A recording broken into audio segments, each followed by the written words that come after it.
Babá de chefe de cozinha famoso é presa por furtar relógio de luxo. Família não tem dinheiro para trazer brasileira que morreu atingida por árvore na Espanha.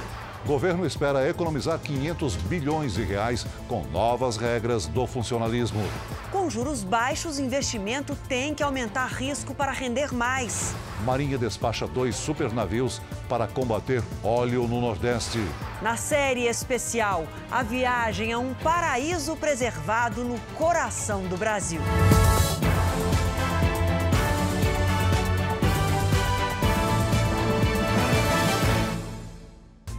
Oferecimento Prime. Invista com quem conhece você.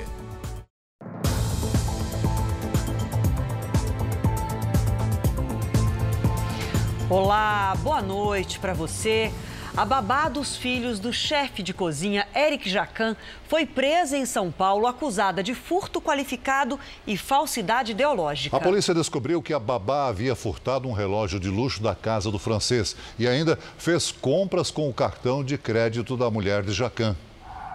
A babá foi presa na casa onde o chefe de cozinha participava de um encontro com amigos. Andréia Lopes da Silva se apresentava com o nome da irmã, Ângela Maria Lopes Silva.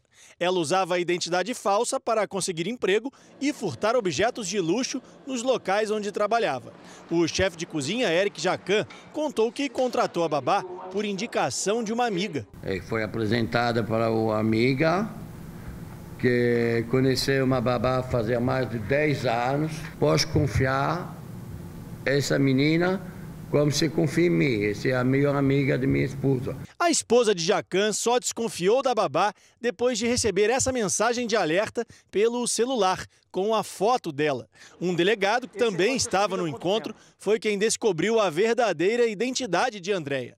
Com essa certeza e outros indícios que foram surgindo, chegamos à conclusão que havia se apresentado falsamente e que também tinha furtado pelo menos um relógio. Andréia foi presa em flagrante. A polícia investiga agora a denúncia de que ela dava remédios para as crianças dormirem na hora de cometer os furtos. A babá já havia sido presa em janeiro deste ano pelo mesmo crime, no Rio Grande do Norte. Segundo a polícia, Andréia já teria feito pelo menos outras 10 vítimas aqui em São Paulo. O homem que comprou o relógio furtado do chefe de cozinha também foi preso. Sérgio Washington Talarico já foi condenado por receptação, estelionato e homicídio.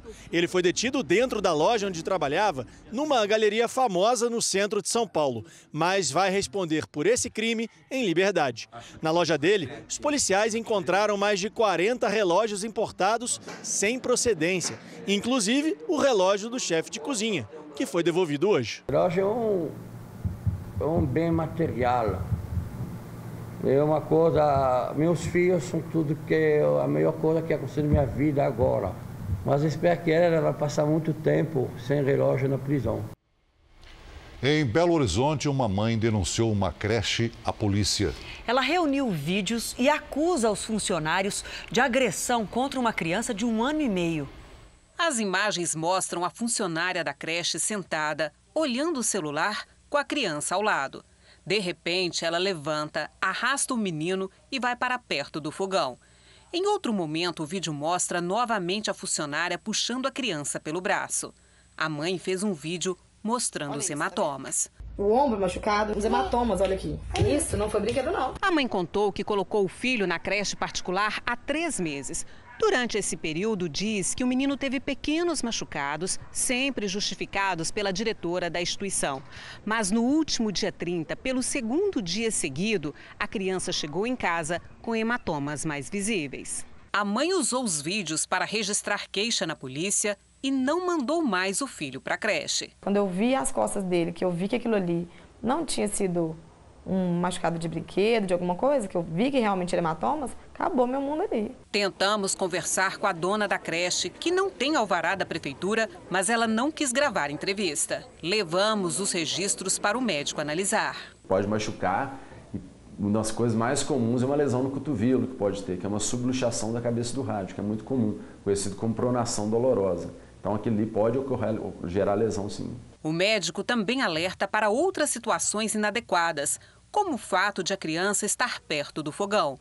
E diz que, nesses casos, a violência não é apenas física. Uma lesão que ocorra numa casa onde a panela, o cabo da panela está voltado para fora e aquela criança vai e puxa aquela panela e se queime, isso é uma forma de maus tratos, porque seria uma omissão ou até mesmo uma negligência. O maus tratos não é só a violência física, mas a violência psíquica, intelectual e social.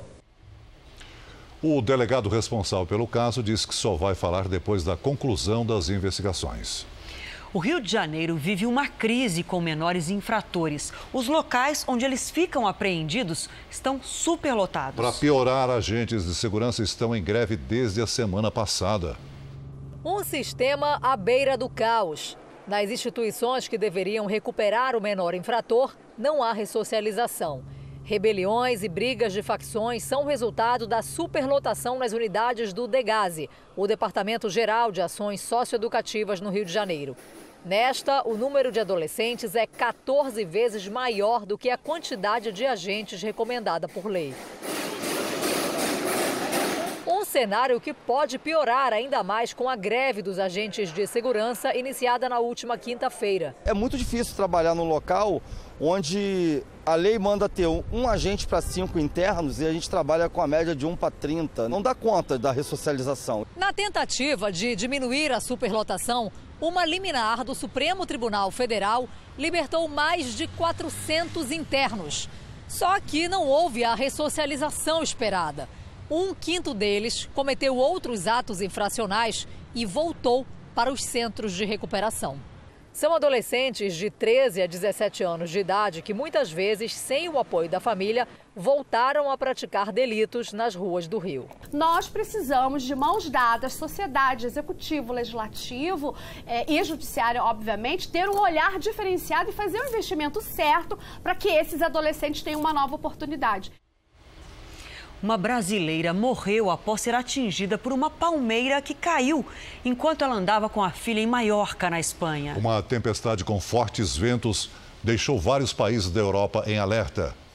Marlúcia Souza tinha 41 anos e morreu depois de ser atingida por uma palmeira, domingo, na cidade de Palma de Maiorca, uma ilha da Espanha. Chovia muito na hora do acidente. Os ventos fortes chegaram a 80 km por hora. A tempestade Amélie deixou vários países da Europa em estado de alerta. Desde 2004, Marlúcia ia para a Espanha trabalhar por temporadas.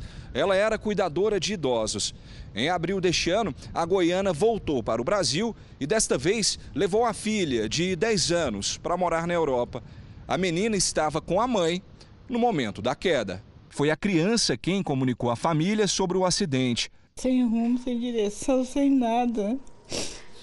O chão fugiu dos meus pés. A prefeitura de Palma disse que vai arcar com os custos da volta da menina para o Brasil. Mas a família de Marlúcia ainda busca ajuda para a repatriação do corpo. O custo está estimado em quase R$40 mil. Pegou a gente de surpresa. E por enquanto a gente está de mãos e pés atados, porque não tem como fazer nada enquanto eu não tiver a resposta do consulado. O Itamaraty não informou se irá ajudar no traslado do corpo da Marilúcia da Espanha para o Brasil. O prefeito de São Paulo, Bruno Covas, teve um novo coágulo no coração e por isso teve a alta do hospital suspensa. Bruno Covas está internado desde o dia 23 para tratar de uma infecção na perna, além de uma trombose no pulmão. Agora, os médicos descobriram um coágulo no coração.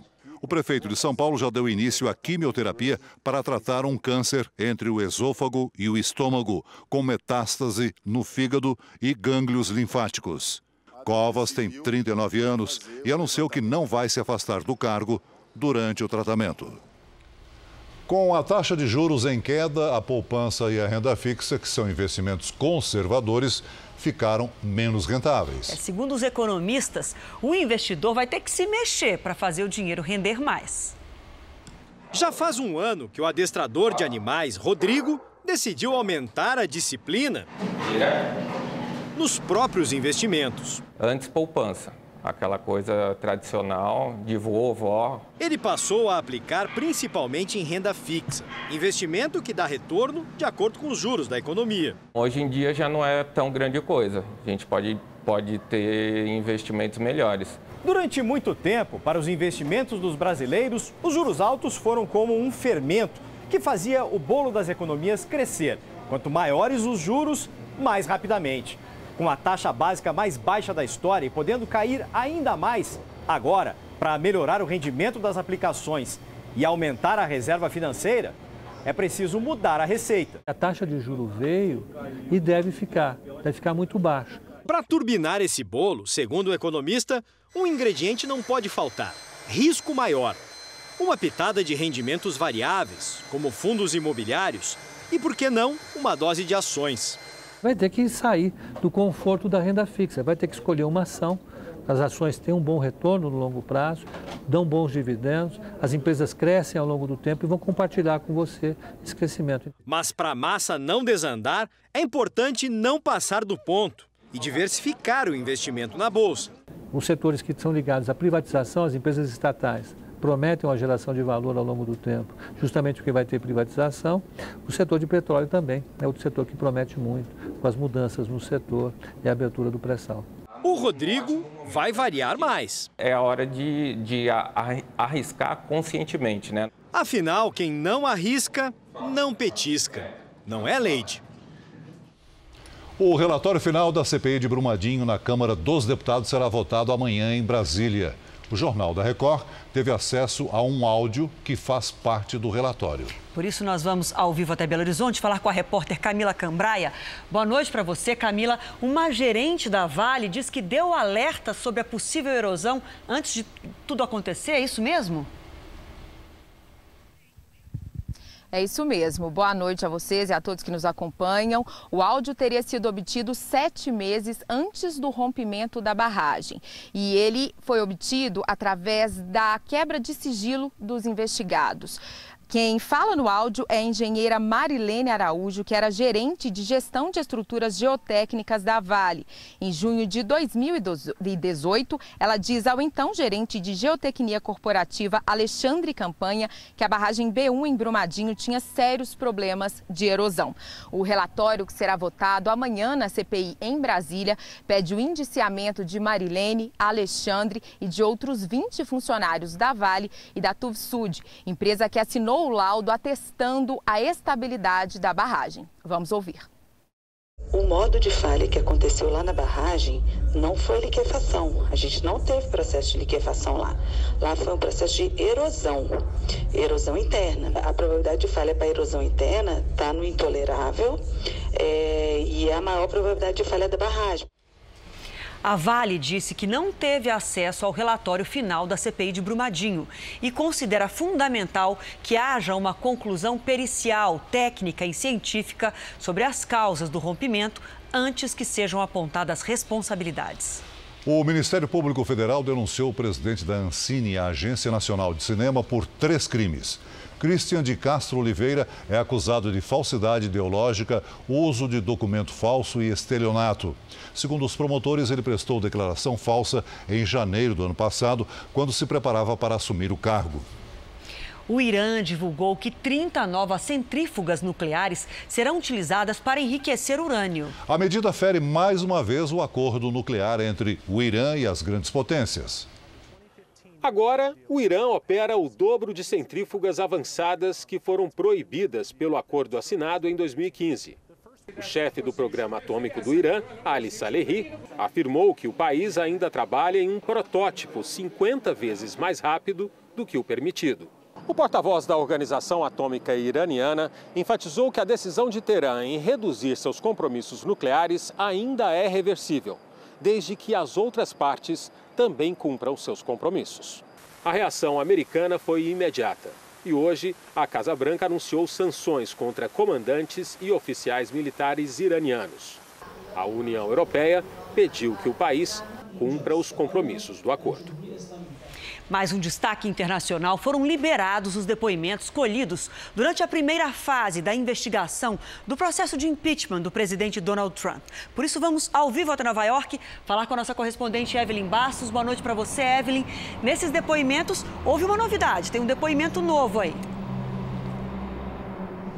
Tem sim, Adriana. Muito boa noite para você e para o Celso. Olha, a ex-embaixadora dos Estados Unidos na Ucrânia, Marie Yovanovitch, revelou que meses antes da ligação de Trump ao presidente ucraniano, ela já sabia das intenções do advogado pessoal de Trump, Rudolph Giuliani, de investigar a família de Joe Biden, possível adversário do presidente nas eleições de 2020. A ex-embaixadora foi removida do cargo em maio e disse também que recebeu um telefonema de uma funcionária do governo pedindo que ela voltasse para casa para sua própria segurança.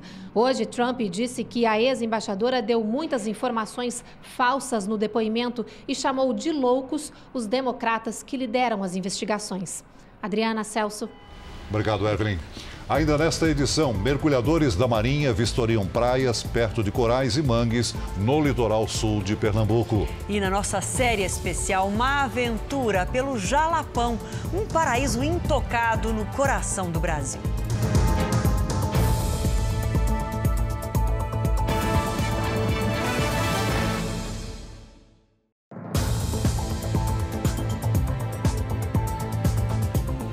Um caminhão desgovernado matou uma pessoa e destruiu uma casa na região metropolitana de Curitiba. As consequências só não foram maiores graças à ação rápida de um motorista que conseguiu salvar toda a família. As câmeras de segurança flagraram o caminhão descendo a rua sem controle e em alta velocidade. Nesse outro ângulo, é possível ver que ele passa muito perto de um carro. As imagens não mostram, mas outro veículo não teve a mesma sorte e acabou sendo atingido. João Vitor da Silva, de 17 anos, chegou a ser atendido pelos bombeiros, mas não resistiu. O pai dele ficou ferido. O caminhão só parou quando bateu nesta casa. Por pouco, Dona Jurema não foi atingida. Eu estava sentada aqui na garagem. Daí eu falei assim, vamos almoçar, né? Vamos entrar e vamos almoçar. Daí no que a gente chegou na cozinha, houve o estrondo. Que daí eu saí para fora e estava tudo destruído. O caminhoneiro estacionou na rua íngreme para ir ao mercado. Quando voltou, disse que soltou o freio de mão e perdeu o controle do veículo, que desceu de ré.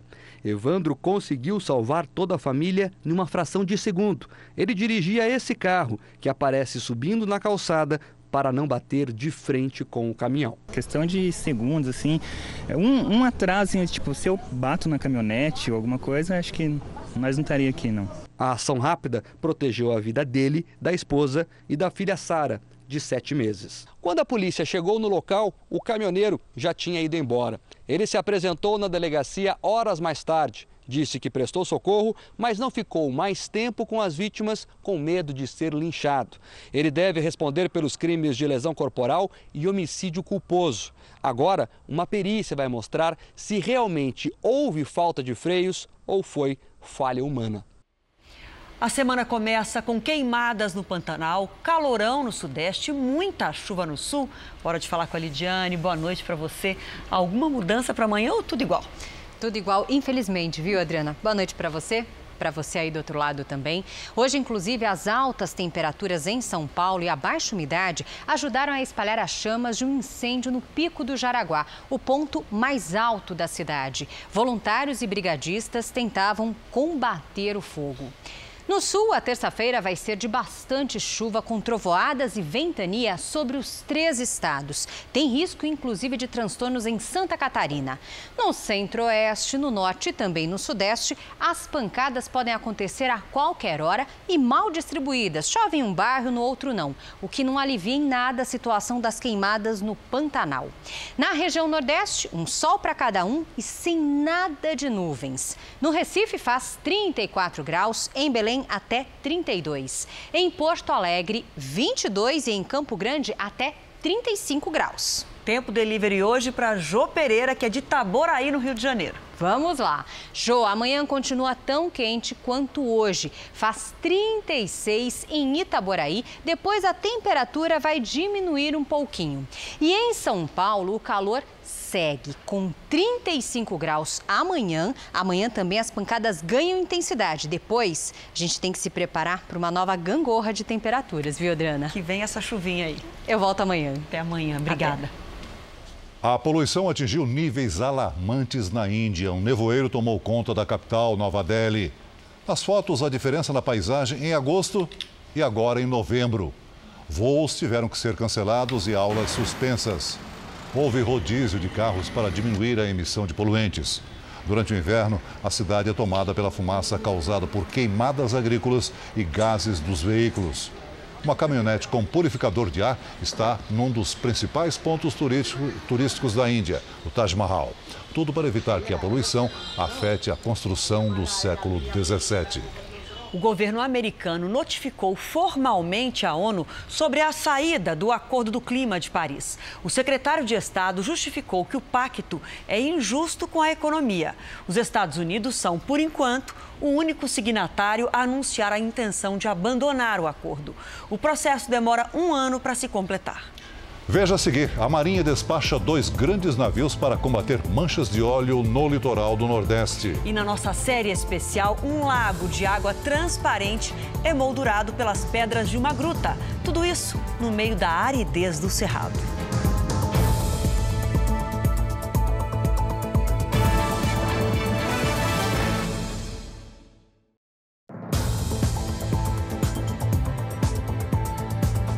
O presidente Jair Bolsonaro deve mesmo deixar o PSL, partido pelo qual se elegeu. Nessa segunda, Bolsonaro discutiu os últimos detalhes das propostas de reforma que começam a ser apresentadas ao Congresso. O presidente Jair Bolsonaro esteve nessa segunda-feira no Ministério da Defesa. Bolsonaro recebeu detalhes do trabalho de combate ao vazamento de óleo no litoral brasileiro. Em entrevista exclusiva exibida na Record TV neste domingo, o presidente disse que o pior ainda está por vir. Uma referência à densidade do óleo, que é mais pesado do que a água e poderia chegar submerso até as nossas praias. Durante a entrevista, o presidente também falou sobre o racha no PSL e afirmou que são grandes as chances de ele deixar o partido. É 80% para sair e 90% para criar um novo partido, que vai começar do zero. Eu acho muito difícil eu assumir o comando do partido, muito difícil, é criar um partido agora que a gente pode colher assinatura de forma eletrônica junto ao eleitorado. Até março teria um partido e eu teria ali, dos quase 6 mil municípios, né? Talvez umas 200 candidaturas pelo Brasil. Hoje, o secretário de Assuntos Estratégicos da Presidência da República, general Maynard Marques de Santa Rosa, pediu demissão do cargo. A secretaria é subordinada à Secretaria-Geral da Presidência, atualmente comandada pelo ministro Jorge Oliveira. O pedido de demissão ocorreu após uma reunião com o ministro. Os dois vinham tendo divergências. No Palácio do Planalto, o presidente teve um dia de reuniões. A principal delas com o ministro da Economia, Paulo Guedes. Nesta terça-feira, o governo faz um balanço dos 300 dias de trabalho. A ideia é apresentar as novas medidas da área econômica. O Jornal da Record teve acesso à minuta da chamada PEC emergencial, que também integra o pacote. Essa medida, se aprovada, teria validade por 2 anos e pretende controlar os gastos com servidores. A proposta prevê, se necessário, redução de jornada de trabalho e salários, congelamento de gratificações e até adiamento de novos concursos públicos. Só com essa PEC, a economia pode chegar a cerca de 24 bilhões de reais. Com a reforma administrativa, a meta do governo é economizar 500 bilhões de reais em 10 anos. Amanhã, o presidente vai ao Senado entregar as primeiras propostas da nova etapa de reformas. O encontro será no gabinete do presidente do Senado. Davi Alcolumbre, aliado estratégico do Planalto, receberá o presidente Bolsonaro, ministros e líderes partidários. Com o gesto político, Bolsonaro pretende destacar a importância da parceria com o Legislativo e dar a largada para a segunda fase das reformas. O presidente deve trazer as primeiras propostas de emendas constitucionais que começarão a tramitar aqui pelo Senado. Entre elas, a chamada PEC Mais Brasil, que pretende mudar as relações entre estados e municípios. Até o final da semana, outras propostas chegarão também à Câmara. E essas medidas devem dominar a pauta de votações aqui no Congresso ao longo de todo o ano de 2020. De acordo com o ministro Paulo Guedes da Economia, a maior parte das regras da reforma administrativa vai atingir apenas futuros concursados do serviço público e prevê, entre outras medidas, o fim da estabilidade no emprego para a maior parte dos funcionários públicos. a redução do número de carreiras de Estado que devem manter o direito à estabilidade, um novo regime de progressão na carreira, com novas etapas até se chegar ao salário mais alto, adequação dos salários do funcionalismo aos dos trabalhadores do setor privado e aplicação de um sistema periódico de avaliação de desempenho. A economia estimada com a reforma administrativa é de 500 bilhões de reais em 10 anos. Na Câmara, há dúvidas se essa reforma vai avançar em pleno ano de eleições municipais. O presidente Rodrigo Maia defende prioridade para outra emenda, chamada de PEC da Emergência, que cria mecanismos automáticos de cortes de gastos públicos em caso de crise financeira. Tem que se tentar avançar rápido, é na PEC dos gatilhos, e a reforma administrativa vai tramitar na CCJ, depois na comissão especial, com tempo para a gente compreender qual é o que vem do governo, como é que a gente inclui os outros poderes e como é que a gente constrói, de fato, uma reforma que priorize a qualidade do serviço público no Brasil. O partido Rede Sustentabilidade entrou com uma representação no Conselho de Ética da Câmara pedindo a cassação do mandato do líder do PSL, deputado Eduardo Bolsonaro. O motivo é a declaração sobre a possibilidade de um novo AI-5 no Brasil. No mesmo dia, o deputado se desculpou pela afirmação. Eduardo Bolsonaro publicou numa rede social o seguinte texto. Abre aspas, é o pessoal da democracia, da liberdade de expressão, querendo caçar um parlamentar democraticamente eleito e protegido pela imunidade parlamentar na Constituição. Seguirei denunciando o Foro de São Paulo, Maduro e companhia, sempre que eu puder, fecha aspas. Comércio e consumidores estão ansiosos para a maior liquidação do varejo no país. A Black Friday acontece na última sexta-feira do mês, então ainda dá tempo de planejar as compras. A Black Friday é só no final do mês, mas as promoções já estão por todos os lados.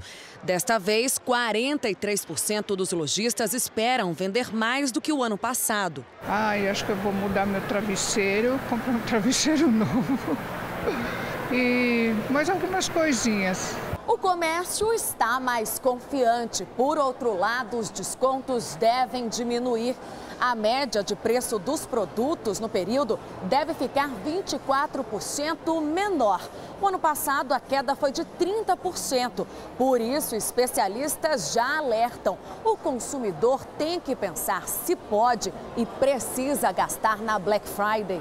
A Dirce já está de olho no preço da televisão. Se o preço for bom, né? Quero duas, não quero uma, porque eu tenho 2 filhos e preciso de 2. Este é o 10º ano da mega liquidação na sexta-feira de novembro. Mas ainda tem gente que desconfia dos preços baixos. Eu não acredito muito, na realidade. Eu acho que os comércios eles aumentam muito para depois diminuir. Este educador financeiro concorda. Para não ser iludido com falsos descontos, o importante é se planejar antes. É fundamental que você planeje antes, que você busque esse preço. Tá lá, R$500, na Black Friday vai ser 250. Legal, mas eu tenho comprovação. Por isso que pesquisar é muito importante, seja na internet ou seja presencial numa loja. E a Dirce já entendeu. TV nova em casa só se valer muito a pena. O eletrodoméstico, ele é muito bom, lógico, uma TV maior, maravilha, né? Só que, assim, não é o principal para mim, sabe? As manchas que invadiram o Nordeste agora estão próximas do Espírito Santo. O petróleo apareceu hoje em praias do extremo sul da Bahia. E os 2 maiores navios da Marinha saíram hoje do Rio de Janeiro para reforçar a operação de contenção e limpeza. Em uma semana, os navios chegam ao Nordeste. O porta-helicópteros Atlântico, considerado o maior navio de combate da América Latina, saiu do Rio de Janeiro no início da tarde, levando caminhões e retroescavadeiras. De outra base, mais um navio seguiu viagem, carregado com alimentos, máquinas e bolsas plásticas especiais para recolher o óleo. Ele ficará atracado no porto de Suape, em Pernambuco. Equipes médicas também estão a bordo para fazer um levantamento de moradores e voluntários que tenham ficado doentes por causa do contato com o óleo. Formar um grande banco de dados sobre essas ocorrências para que depois isso seja passado para as autoridades médicas nos níveis federal, estadual e municipal para um futuro acompanhamento. 4 embarcações menores e 6 helicópteros também partiram em direção ao litoral nordestino. Ao todo, são 2.000 pessoas. Os navios vão monitorar e identificar possíveis novas manchas de óleo entre o Maranhão e o sul da Bahia. Mas a prioridade dos militares será a limpeza dos manguezais e recifes. São lugares que efetivamente o público em geral ou a mão de obra menos especializada ainda não teve condições de verificar. As manchas de petróleo avançam cada vez mais para o sul, como mostra o repórter Jairo Bastos. 4 praias da cidade de Prado, no sul da Bahia, amanheceram cobertas de óleo. O mesmo aconteceu em 2 praias de Nova Viçosa, quase na divisa com o Espírito Santo. Na península de Maraú, mais ao norte, sacos com óleo foram despejados num lixão. O petróleo ficou em contato direto com o solo. Alertada, a prefeitura mandou recolher o material para armazenar em um galpão até que se decida a melhor maneira de descarte. 2 novos pontos de contaminação foram confirmados no Ceará, em Fortim, a 130 quilômetros de Fortaleza, e em Sabiaguaba, na capital. Dos 20 municípios do litoral do estado, 10 foram afetados. No litoral de Sergipe, as manchas persistem em 6 cidades. Em Aracaju, 3 praias estão impróprias para o banho. Esse trecho da Praia do Janga, na região metropolitana do Recife, está interditado para pesca e banho há 14 dias.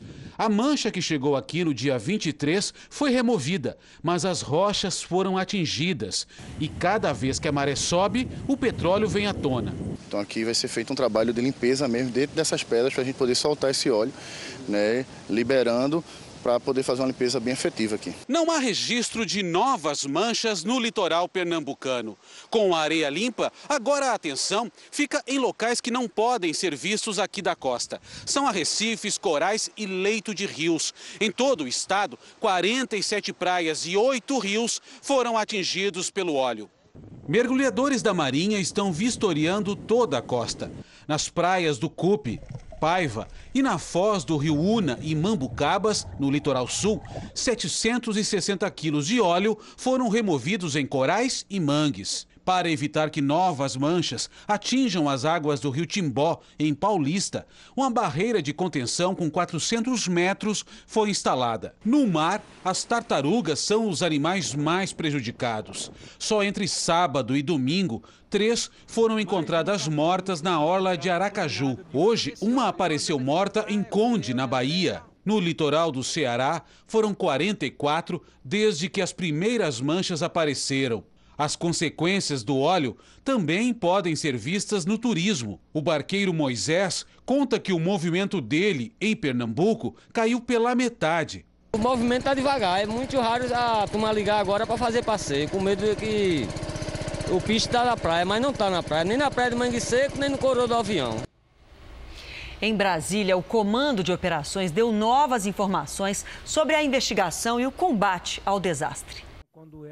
O ministro da Defesa disse que o volume de óleo nas praias do Nordeste recuou nos últimos dias, mas não é possível fazer uma previsão. Esse desastre nunca aconteceu no Brasil aqui, né? Até no mundo, né? Um desastre dessa monta com esse tipo de óleo que ele não é perceptível pelo radar, pelo satélite. Nós não sabemos a quantidade derramada dos que está por vir ainda.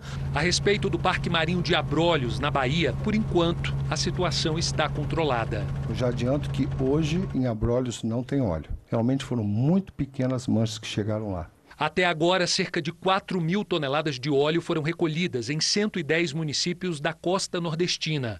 Segundo a investigação, o principal suspeito do vazamento é o navio Bobolina, de bandeira grega, de propriedade da empresa Delta Tankers. Ela vai ser notificada agora, porque a gente já fez os pedidos através de Interpol, né? Então ela vai tomar conhecimento, inclusive, do teor da investigação todo, porque hoje não está mais em sigilo, a parte que já foi feita já é aberta, e ela vai ter, inclusive, ela vai ser solicitado ela através do carnê Interpol para apresentar esses documentos, essas provas que ela alega efetivamente ter. A Polícia Federal quer ter acesso aos relatórios de câmeras e sensores que monitoram a atividade a bordo do navio Bobolina. Segundo a Delta Tankers, esses dados permitem provar que o navio descarregou na Malásia a mesma quantidade de petróleo que carregou na Venezuela e que, portanto, ele não é o responsável pelo vazamento. A polícia também quer informações sobre o comandante e a tripulação do navio. navio. Segundo o IBAMA, quando for confirmada a autoria do vazamento, caberá a aplicação de multas por danos ambientais e pena de prisão para os envolvidos. A polícia do Rio de Janeiro prendeu 2 motoristas de aplicativo que usavam perfis falsos para fazer corridas. A operação aconteceu próximo ao Aeroporto Internacional do Rio. Cerca de 100 motoristas foram abordados. 2 deles acabaram presos e vão responder por falsidade ideológica, crime com pena de até 3 anos de prisão.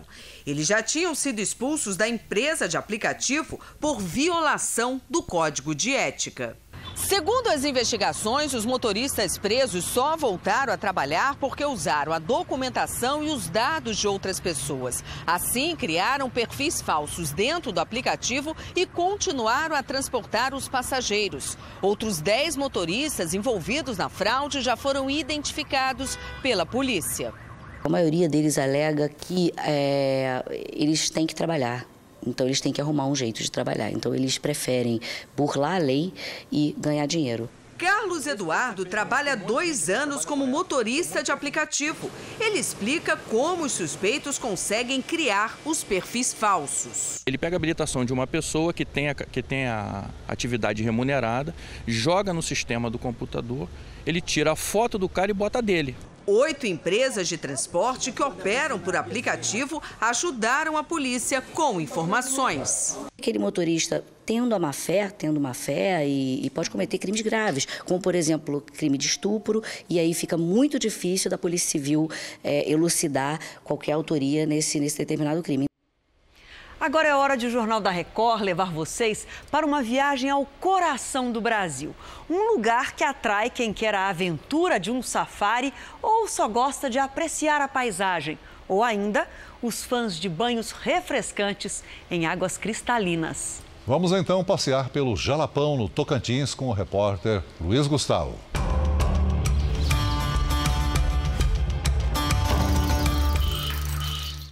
Jalapão, o deserto das águas. Rios e cachoeiras deslumbrantes em meio às dunas de areia. Um pedacinho do Brasil ainda preservado que o Jornal da Record vai te levar para conhecer agora. O Jalapão é uma região de difícil acesso. Como não tem aeroporto, a única maneira de chegar lá é por terra. Nossa viagem vai começar aqui pela capital do estado, Palmas. Construída de propósito no centro do estado, a mais nova capital do país tem apenas 30 anos e cara de interior. 300 mil habitantes, avenidas largas, pouca violência e praias de água doce. A rota para o Jalapão começa por uma estrada sem acostamento, que expõe os contrastes e as belezas da região. De um lado, água, do outro, o cerrado devastado pelo fogo aos pés de imensas colinas. Nos últimos 5 anos, 133 mil visitantes fizeram esse mesmo percurso. O turismo aqui cresceu 300%. Tiago, o motorista que nos acompanha, conhece bem os motivos. Aonde a gente vai ali, é uma mil maravilha. Aquilo ali é onde eu vou ali, para mim não tem preço. Não tem dinheiro no mundo que paga. Ele chegou a morar 3 anos em São Paulo, mas decidiu voltar, mesmo ganhando 60% menos do que recebia na capital paulista. Ele ficava trancado dentro de casa lá, né? Colégio, creche, mais nada. E aqui? E aqui eles têm um parque para se divertir, tem um lugar para tomar banho, mais barato, mais acessível. Nossa primeira parada é no Lago do Japonês. Essa lagoa ela é conhecida como Lagoa Encantada, mas como o proprietário do outro lado, que era o japonês, que é falecido hoje, aí colocou Lagoa do Japonês. No calor do Tocantins, uma água limpa e fresquinha é sempre um bom convite. A água é realmente cristalina. Aqui já com altura mais ou menos com a água no peito. A lagoa é cheia de peixinhos. Então, a todo instante, a gente sente que eles estão beliscando. A transparência da água é impressionante. Todos os dias, cerca de 40 turistas visitam a lagoa. Nos fins de semana, esse número mais que triplica, chega a 150, 200 visitantes. E vem gente do Brasil inteiro. A Camila e o Carlos, por exemplo, são do Rio Grande do Sul. Vieram quase da fronteira da Argentina? Isso, exatamente. E o que estão achando do passeio? É incrível. Maravilhoso, essa lagoa é muito especial. Este barco nos leva a um outro lugar também muito especial aqui da região. Uma gruta. São apenas 50 metros de distância, 3, 4 minutinhos remando e aproveitando a paisagem. A lagoa tem 4 metros de profundidade. Emoldurada pelas pedras da gruta, fica ainda mais bonita. Paraíso isso aqui. Mas a viagem está só no começo. Ainda temos muita estrada pela frente. E é preciso se preparar. Os motoristas, quando vão pegar a estrada, normalmente calibram, enchem os pneus. Mas no caso do Tiago, ele está fazendo o oposto, esvaziando. Por quê, hein, Tiago?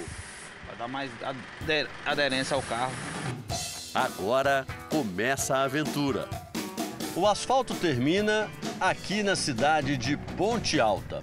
Até agora nós já viajamos cerca de 200 quilômetros e ainda faltam 180 para a gente chegar ao Jalapão. Só que de agora em diante, a estrada é assim, ó, de terra. Areia, buracos e ondulações, as chamadas costelas, tornam a viagem lenta e difícil.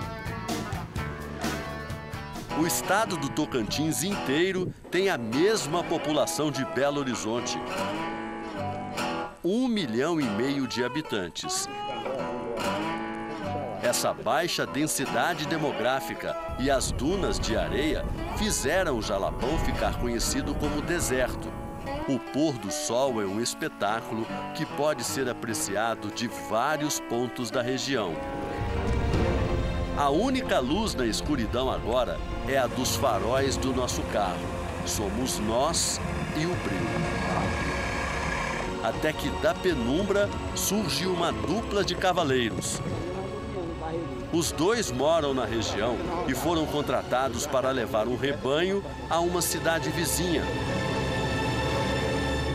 4 dias de viagem, andando com gado. Agora indo é 2 dias e vindo é 2 dias, tá esperando 2 dias. Aí nós vamos, aí nós merenda a farofa e almoça a farofa e à noite nós fazemos um arrozinho inteiro com a farofa, come. Aí no outro dia viaja de novo. E vocês não ficam com medo de andar no meio da noite? Fica nada, é acostumado já no mato, não tem medo não. E mesmo quando escuta a onça chegando, vocês não ficam com medo não? Não, elas não atacam não. A onça só ataca se ela estiver acuada. Tem vez que a gente solta um grito para afastar ela de redor também. Né? Como é que é o grito? Hey! E ela afasta mesmo? Afasta, tem 10 que faz, tá vornando aí, viaja, ataca, gritando e vornando. De nada, obrigado a vocês. Boa viagem.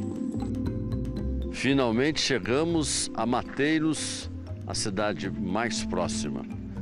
Levamos cerca de 4 horas e meia, o que deu uma média de 18 quilômetros por hora. Agora é descansar, guardar os equipamentos e as malas, porque amanhã tem mais. Os bastidores dessa série especial do Jornal da Record estão no r7.com, inclusive com fotos especiais do Jalapão e uma conversa minha com o repórter Luiz Gustavo. O Jornal da Record termina aqui. Você pode assistir a edição de hoje na íntegra no Play Plus. E o Jornal da Record também tem versão em podcast. É só acessar o Play Plus e as nossas plataformas digitais. E à 00:30 tem mais Jornal da Record com o Sérgio Aguiar. Fique agora com a Fazenda ao vivo com o Marcos Mion e vamos seguir essa semana juntos. Até amanhã. Boa noite e até amanhã.